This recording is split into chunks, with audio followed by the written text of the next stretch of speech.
ঠাকুর সাজানো তো হয়ে গেছে, এবার হলো ফল কাটার পালা।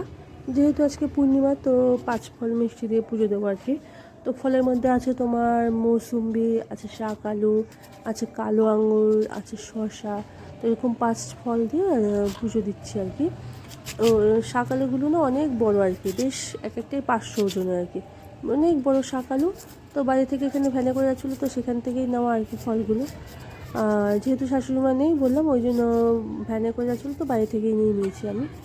তো তো এই যে 5 ফল। আর যেহেতু দোল পূর্ণিমার সময় শাশুড়ি থাকলে হয়তো সিন্নি প্রসাদ দিত, কিন্তু আমি আর সিন্নি প্রসাদ দিইনি, শুধু ফল মিষ্টি দিয়ে পুজো দিয়েছি।